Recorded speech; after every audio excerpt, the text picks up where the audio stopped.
김지수입니다. 안녕하세요. 최정은입니다. 네.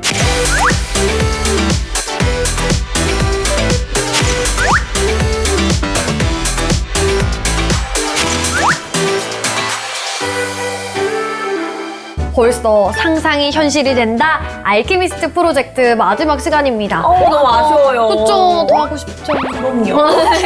오늘은 자연과 함께 사는 법에 대해서 말씀을 해주신다고 하셨는데 교수님, 어떤 기술력에 대한 이야기를 시작해볼까요?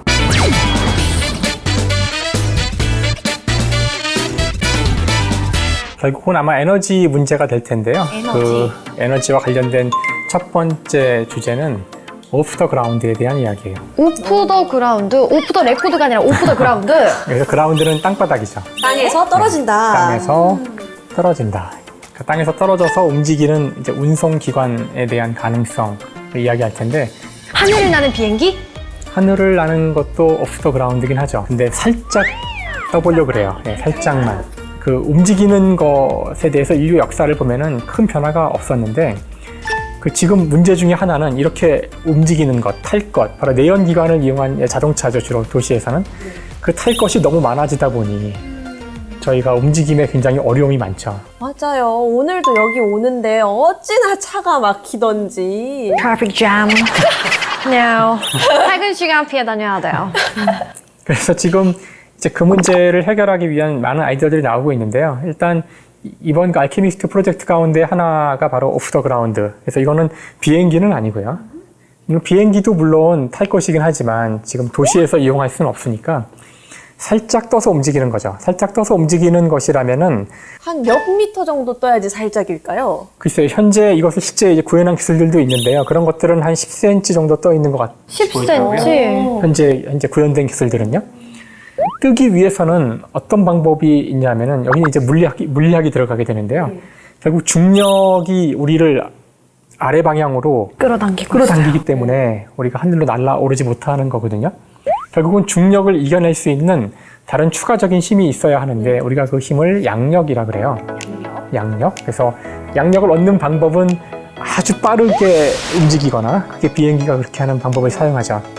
또는 땅바닥을 향해서 뭔가를 쏘면 돼요. 분사를 하는 건데, 그래서 분사를 하는 방법 가운데는 로켓 같이 막 화염을 분사하면서 날아올 수도 있고요. 헬리콥터 같이 이제 바람을 돌려서 분사해서 올라갈 수도 있어요. 또는 자석을 이용해서 떠오를 수도 있어요. 지금 말한 것들은 다 이미 구현되어 있는 것들이죠. 그래서 오프 더 그라운드라는 기술도 역시 이것들을 다 사용할 수 있는데, 현재 구현된 것은 바람을 이렇게 이용하는 거죠. 그래서 그 밑에다가 작은 선풍기를, 팬을 달아요. 팬을 쫙 달아가지고 전기로 작동되는 팬을 아래쪽으로 바람을 윙 하면은 살짝 떠오르겠죠. 그 위에 사람이 올라탈 수 있어요. 오, 이 정도 크기면 사람이 누울 수도 있겠는데요? 진짜요. 요런 걸 타고 뭔가 출근한다면 진짜 세상 힙해라. 우리 주위에 그게 안 보이잖아요. 네, 왜 없는 거죠? 그러니까 이미 있는데. 문제가 아주 많은 거죠. 여전히 아직 문제가 많아요. 가격이 너무 비싸요. 얼마 정도인지 아세요? 가격이 처음에 나왔을 때는 2만 달러니까 한 2천만 원이 넘었죠. 근데 지금은 가격이 떨어져서 한 15,000달러라 그러거든요. 그러니까 문제는 가격이죠. 가격이고, 이것은 아래쪽으로 바람을 쏘는 것이다 보니 주변에 있는 사람들이 기분이 좋진 않아요. 날아갈 수도 있겠네요, 얘가 나가면은. 뭐 먼지가 날아올 수도 있거나. 잘만 조정되면 미래 청소부가 사용할 수도 있겠는데요. 바람을 괜찮은데, 통해서? 가을 괜찮아요? 같은데, 낙엽 치울 때 이걸 타고 다니면 나쁘지 않은 것 같아요. 이게 2천만 원이라니까요. 아니, 나중에 싸질 거잖아요. 그죠? 고급된다며. 상상은 자유잖아요. 그렇죠. 그래서 아무튼 이런 기술이 있다면 뭐 사실 재미있을 수 있겠죠. 여러분 그 백투더 퓨처라는 영화를 보시면 거기 호버보드라 그래서 사람이 떠서 움직이는 보드가 나와요. 미래 사회에 대한 얘기를 할 때 나오는데요. 일반인들이 그냥 길거리를 다닐 때 쓸 수 있을지는 잘 모르겠는데 여러 가지 문제점들이 있기 때문에, 하지만 특별하게 사용될 용도들이 있을 거라고 생각합니다. 그래서 오프 더 그라운드에 대한 연구가 이번 알케미스트 주제 가운데 하나로 되어 있습니다. 정말 우리의 그 교통수단을 2차원 평면에서 이제 3차원으로 확장시키는 게 바로 이 오프 더 그라운드네요. 이런 기술력이 우리 생활에 접목되면 굉장히 놀라운 세상이 될 것 같은데 사실 이 자연과 함께 살아가는 방법 중에서는 다른 많은 것들도 있잖아요. 전기차, 수소차. 사실 요즘 주가도 굉장히 이슈가 되고 있습니다. 요거 얘기 빼놓을 수가 없거든요. 사실 탈 것이 나왔기 때문에 당연히 전기차 이야기가 나올 수밖에 없어요. 미래의 바로 자동차는 전기차일 텐데요. 여기서 우리가 잠깐 짚고 넘어갈 게 뭐냐면은 화석 연료란 것이 뭐냐면은 또 원자 이야기로 갈 수밖에 없는데 그래서 알키미스트죠. 결국 탄소예요. 탄소. 네. 탄소로 돼 있는 물질이 화석 연료입니다. 탄소라는 것은 탈 수가 있는데 우리가 타는 것을 좀 어려운 용어로 연소라 그래요. 탄다는 것은 여기 탄소로 되어 있는 화합물이 있어요. 여러 가지 종류의 탄소 화합물이 있는데 이 탄소 화합물이 산소, 그 중요한 산소. 네. 우리가 호흡할 때 그렇죠. 네. 산소가 있는데 여기 산소가 계시죠? 예. 산소와 이 탄소 이 두 화합물이 결합하는 것을 연소라고 합니다. 그러면 부산물로 뭐가 나오냐 하면은 부산물로 탄소와 산소가 결합하여 이산화탄소가 되고 그렇죠? 그다음에 이 탄소 화합물에는 반드시 수소가 있어요. 그 수소와 산소가 결합하여 물이 됩니다. 네. 그래서 이것이 연소 반응의 핵심이에요. 사실 여기서 에너지가 나오는 이유는 사실은 수소 때문이에요. 탄소 때문이 아니라 탄소는 뼈다귀, 그 화합물의 뼈대를 이루고 있고 그 주위에 있는 수소들이 산소와 결합하면서 에너지를 내는 게 사실 연소 반응이에요. 네. 생각났어. 중학교 때 생각났어요. 네. 그래서 사실 이 연소 반응이 현재 모든 우리의 동력 기관이 움직이는 핵심이고 우리 문명의 근본이죠. 근데 여기에 중요한 문제가 있어요. 바로 이 부산물인 이산화탄소. 이 이산화탄소가 바로 온실 기체예요. 태양에서 온 빛을 더 많이 흡수를 하여 지구의 온도를 높일 수 있는 그런 능력이 있어요. 못 나가게 온실 기체들이 이제 열을 갖고 있는 거잖아요, 에너지를. 처음에는 별게 아닌 줄 알았는데 아마 여러분이 지금도 이제 뉴스에서 보시고 하시겠지만 이제 우리가 이것을 기후 위기라고 부릅니다. 맞아요. 이런 것들을 막기 위해서는 온도를 우리가 높이는 걸 막아야 되고 이 연소 반응이 일어나는 이 내연기관의 작동을 멈춰야 된다, 줄여야 된다는 그런 많은 이야기들이 나오고 있는데요. 그래서 나온 에너지원이 바로 수소 에너지예요. 정말 그 온실가스를 만드는 탄소는 빼고 진짜 에너지가 나오는 수소만 쓰자는 거네요, 이게. 아까 제가 이야기한 반응을 잘 생각해 보시면 탄소는 뼈다귀에 불과하고 에너지를 만드는 건 수소와 산소라 그랬잖아요. 그럼 아예 탄소를 없애버리면 어떨까? 그래서 수소를 에너지원으로 하면은 이것의 부산물은 물밖에 없어요. 와. 그래서 이제 수소를 기반으로 한 수소 경제라는 이야기가 나와서 수소를 마치 에너지원처럼 충전을 시키면 그 수소를 뽑아서 그거를 연소시켜서 에너지를 얻는 그런 수소차, 이제 이런 것들이 현재 정부에서 추진하고 있는 새로운 에너지 사업 중에 하나인데요. 여기에는 중요한 딜레마가 하나 있어요. 또 뭐가 있죠? 항상 모든 게 다 좋을 수만 없어요. 또 피해가 있군요, 뭔가에. 폐해가 있는 게 아니라 수소가 공짜로 존재하지 않는다는 거예요. 그 생각을 못했습니다. 그럼 수소는 어디서 사와야 되는 거예요? 수소는 사실 우리 주위에 없죠. 어떤 의미에서는 없어요. 왜냐하면은 수소는 대개는 다 이렇게 탄소랑 결합을 이루고 있어요. 그냥 떠다니는 수소는 없어요. 떠다니는 수소는 너무나 가벼워서 지구를 다 떠나버리거든요. 그러면 지구에 수소가 있다는 얘기는 물과 이미 결합해 있거나 아니면 탄소와 결합해 있어요. 그러니까 우리가 수소를 쓰기 위해서는 이걸 다시 분리해야 되는데 이걸 분리하려면 첫 번째 거, 탄소와 결합된 수소를 분리한다는 건 그 자체가 아까 얘기한 연소 반응이에요. 그러면은 물론 자동차를 쓰는 사람은 깨끗한 수소를 쓰겠지만 어디선가에는 그걸 분리할 때 이산화탄소가 나오겠죠. 그렇죠. 의미가 없네요, 그럼 이걸 하는. 결국은 의미가 없죠. 그러니까 도시는 깨끗해질 수 있어요. 도시는 지금보다 자동차들이 매연을 이산화탄소 없이 내뿜으면서 움직일 수 있겠지만 결국에 지구 어딘가에 있는 거잖아요, 그게. 또는 물을 분해할 수 있는데 물을 분해해서 또 붙이면은 뭔가 이상하지 않으세요? 아까 물이 되기 위해서 붙으면서 에너지가 나왔는데 아, 그럼 에너지 평형을 생각했을 때 이득이 없는 이득이 없어질 수가 있죠. 그러네요. 왜냐면 이거를 뜯을 때도 에너지가 드니까 뜯은 만큼밖에 내가 다시 못 500원을 얻는다. 네. 벌었는데 500원을 벌기 위해서 500원을 줘야 돼요. 아니 그럼 지금 우리가 얘기하는 게 지금 너무 바보 같은 거 아닌가요? 그럼 어떻게 해야 그럼 된다는 어떻게 거예요? 어디서 수를 얻어야 될까요? 그래서? 그래서 알케미스트에서 해야 되는 일은 그래서 네, 그래서 이산화탄소 CO2가 없는 CO2 프리 수소 생산하는 방법을 찾아야 돼요. 아 이거 진짜 어렵겠는데요. 한 우리는 할수 10년, 20년 걸려서라도 찾으면 되죠. 상상은 현실이 됩니다. 우리는 상상을 했어요. 이제 현실로 이제 만들어야죠. 전혀 안 나올 수는 없겠지만 최소한으로 하면서 하는 수소 공정을 만들고 할 수 있다면은 그러면은 좀 더 좋은 사회가 좀 더 깨끗한 그 에너지를 쓰는 사회가 올 텐데 쉽진 않을 텐데요. 아주 중요한 프로젝트라고 생각합니다. 우리가 이제 수소차에 대한 얘기를 해봤어요. 근데 이런 것들 말고도 또 그 외에 자연 친화적으로 또 많은 기술들이 있잖아요. 특히 알케미스트 프로젝트에서 집중하고 있는 무언가가 있을까요? 인공 에코푸드라는 게 있어요. 인공 네. 에코푸드.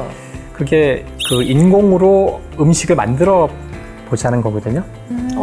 그럼 뭐 저희가 뭐 이전 화에도 얘기했던 뭐 3D 프린터로 음식을 만들어서 생산을 할 수도 있는 거고 이런 느낌인 건가요? 그런 느낌에 가깝다고 할 수 있겠죠. 네, 가깝다고 할 수 있는데요. 일단 이것이 왜 자연 친화적인지를 생각해 보자면은 지금 현재 그 저희가 고기를 많이 먹잖아요. 네. 저 너무 좋아해요. 어제도 먹었는데. 미디어. 제가 어릴 때는 그 닭고기도 한 달에 한 번 먹기가 쉽진 않았고요. 그다음에 소고기 같은 거는 진짜 연중 행사로 먹는 고기였다고 생각되는데 언제부턴가 우리가 일주일에 뭐 거의 날마다 고기를 먹게 됐어요. 고기를 먹는 게 죄는 아니잖아요. 죄 아니에요. 네. 죄 아니에요. 제가 죄라는 거 얘기하는 게 과연 이 아니라 많은 고기가 어디에서 왔는가? 그렇죠. 바로 그 얘기죠. 그 많은 고기는 어디서 왔는가? 지금 현재 지구상에 있는 대형 포유류 가운데 가장 많은 숫자의 개체를 갖고 있는 것이 닭입니다. 닭이 1년에 한 죽는 닭, 그러니까 인간이 먹기 위해서 죽이는 닭의 양이 600억 마리라 그러는데 그러면 한 명이 대충 10마리 정도 드시잖아요, 1년에. 더 먹는 것 같아요. 네. 그렇죠? 제가 좀 평균을 끌어올린 것 같습니다. 그다음에 소도 그렇고 소도 이제 몇십억 마리가 될 텐데 그러니까 현재 지구상에 존재하는 대형 포유류가 얼마나 되는지를 찾아보면 대개는 인간이거나 인간과 관련 있는 가축이 다예요. 이게 거의 95% 이상이 그렇고요. 진짜 나머지 기린, 코끼리 뭐 할 거 없이 다른 동물들은 정말 존재조차 미미한 그러니까 지구는 인간과 인간이 먹는 동물로 꽉 차 있는 거죠. 자, 그러다 보니 이 많은 가축들을 그 제대로 잘 키우면 좋을 텐데 싸게 키워야 되기 때문에 공장식으로 키웁니다. 맞아요. 닭들도 평생 그 양계장 그 칸을 못 벗어나고 맞아요. 죽는다고 그러더라고요. 땅을 못 밟아본대요. 아주 비동물적인 이란 말이 무슨 뜻인지 모르겠지만 굉장히 안 좋은 환경에서 살게 되는데 물론 그게 그냥 마음 아픈 일이라면은 모르겠어요. 그냥 감정의 문제일 수도 있겠지만 바로 그런 환경이야말로 병균이 가장 좋아하는, 세균이 가장 좋아하는 환경이에요. 그래서 자꾸 인수공통 전염병이라 그러는데 그 포유류에서 있었던 질병들이 자꾸 인간한테 넘어와서 문제가 생기는데요. 그중에 대표적인 것이 바로 코로나 바이러스 같은 거죠.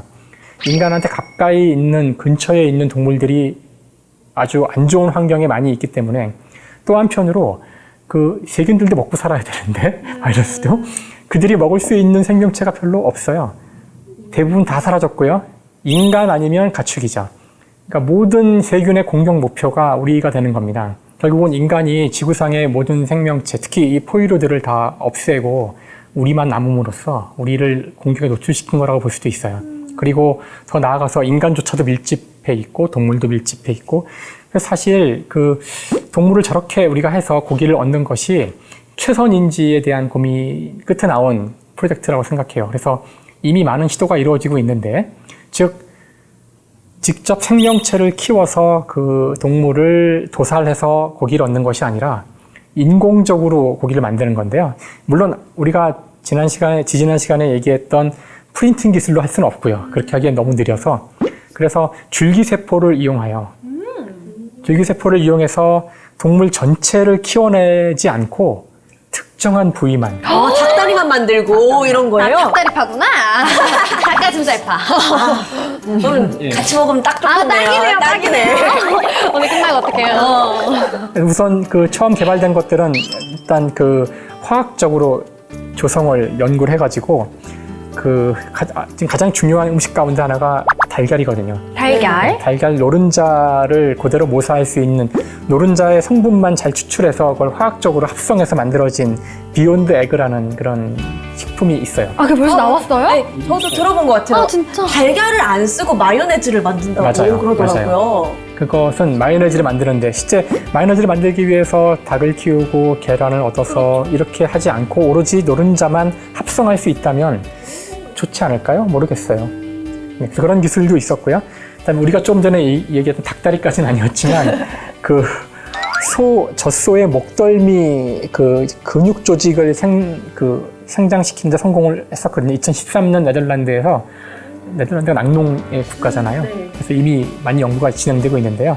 이와 같이 특정한 어떤 부위, 배양 닭고기, 배양 우유 이렇게 실험실에서 그냥 세포를 가지고 증식을 해서 고기를 얻을 수 있다면 그렇게 굉장히 비동물적인 환경에서 엄청나게 공장식으로 키우는 그런 동물 사육을 막을 수 있지 않을까. 특히나 이렇게 동물을 대규모로 키우는 데에는 단순히 이런 세균의 문제만 있는 것이 아니라 거기서 엄청난 온실가스도 만들어져요. 이들도 다 살아가는 생명체이고 끊임없이 CO2를 배출하고요. 막대한 토지가 필요하고요. 그다음에 물이 엄청나게 쓰인답니다. 그렇죠. 물이 거기 들어가는데 이와 같이 배양을 하게 되면 아주 최소한의 아까 말한 그런 수많은 문제들을 없애는 방식으로 고기를 얻을 수 있기 때문에 바로 이 인공 에코푸드야말로 어떻게 보면은 우리가 가야 될 미래의 고기 산업일지 모르겠는데 현재의 가장 큰 문제점은 비싸요. 비싸서 이게 당연히 그냥 하는 것보다는 지금 실험실에서 합성해야 되니까 비싸고요. 그리고 사람들이 이에 대한 아직 반감이 있대요. 왠지 모르게 이제 인공이라는 말이 들어가면 안 좋게 느껴지는 게 있잖아요. 이게 환경에 다 도움을 주기 위해서 한 건데도 불구하고 이게 진짜 동물이 아니라 실험실에서 만든 거면 몸에 안 좋지 않을까 이런 느낌적인 느낌이 조금 드는 것 같아요. 어떠세요? 그게 그런 거죠. MSG. 딱 쉽게 말씀드리면 천연 조미료를 만들려면 버섯도 다지고 새우도 말리고 정말 너무나도 힘든 과정이 필요하거든요. 근데 그 MSG 만들면 어쩜 그렇게 맛이 좋지? 뭐 이 정도 저는 이렇게 간단하게. 이제 이런 문제에 대해서 고민이 있으실 수 있어요. GMO 푸드랑 이런 거 있잖아요. 기본적으로 모든 것은 원자로 돼 있어요.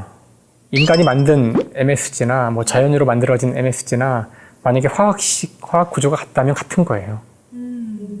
물론 이제 GM 푸드에서 이제 걱정하는 부분들은 우리가 제어하지 못하는 원자량이 너무 작아서 모든 걸 제어할 수 없으니까 그런 것 때문에 걱정하시는 건 알겠지만 사실 단순히 걱정이 없고 위험이 없다는 것이 증명됐음에도 걱정한다면은 그거는 사실 문제라고 저는 생각해요. 그래서 이 문제도 사실 여전히 많은 논란이 있을 수 있겠지만 글쎄요. 그렇게 가혹한 환경에서 동물을 키우지 않을 수 있는 기술이 있다면 그쪽으로 연구를 더 하는 것도 중요하지 않을까. 그래서 제가 이 파트에서는 박준신의 시 한 구절을 이야기하고 싶은데 거기 이런 구절이 있어요.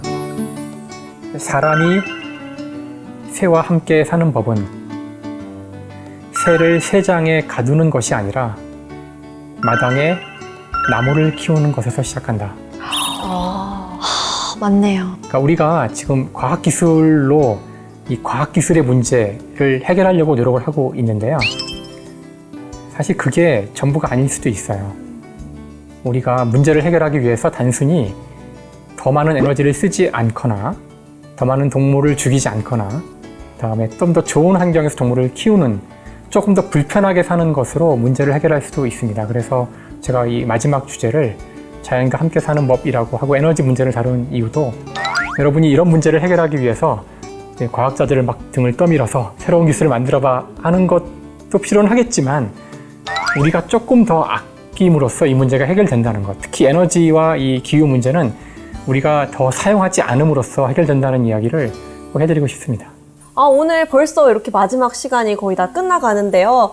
지금 저희가 3번에 걸쳐서 알키미스트 프로젝트에서 다루는 주제들에 대해 얘기를 해봤잖아요. 그러면 오늘은 마지막 시간인 만큼 이 알키미스트 프로젝트가 갖고 있는 의미에 대해서도 한번 짚어보면 좋을 것 같아요. 사실 과학자들은 다 알고 있어요. 1년 365일 가운데 성공하는 날은 하루입니다. 364일은 실패하는 날들이에요. 그래서 우리가 실패에 좀 더 관대해져야 될 필요가 있는데 아마 이 알케미스트 이 프로젝트야말로 어떤 목표를 정하고 그걸 반드시 성공해라 이런 의미로 진행되는 프로젝트는 아니고요. 이것이 중요하니까 해야 할 텐데 한번 이게 될까? 이런 생각이 들더라도 한번 해보고 모두가 시도를 일단 해보는 그런 과학의 첫 길을 열었던 알키미스트들의 어떤 행동을 본받아 보자는 그런 프로젝트인 거로 생각합니다. 그래서 어떤 것들은 되게 허황돼 보일 수도 있고 어떤 것들은 저게 과연 몇 년 내에 이루어질까 할 수도 있겠지만 그것이 바라는 최종적인 목표가 올바르고 그것이 가야 될 길이라면은 우리가 부질없어 보일지라도 지금 한번 연구를 해보는 그런 시도라고 생각해요. 그래서 많은 과학자들이 이런 중요한 문제에 한번 매달려서 되든 안 되든 최선을 다해서 노력해보는 그런 기회가 되면 좋겠다는 생각입니다. 네, 말씀 감사합니다. 정말 상상은 현실이 됩니다. 알키미스트 프로젝트에 대해서 3회에 걸쳐서 저희가 이야기를 나눠봤는데 굉장히 재밌었어요. 말씀해주셨던 것처럼 무모한 도전일지라도 도전 그 자체만으로도 훌륭한 것 같습니다. 그렇죠? 네, 맞아요. 이런 허황돼 보이는 상상들이 현실이 되는 것처럼 미래 세대를 향한 우리의 도전도 앞으로 계속돼야 되겠죠?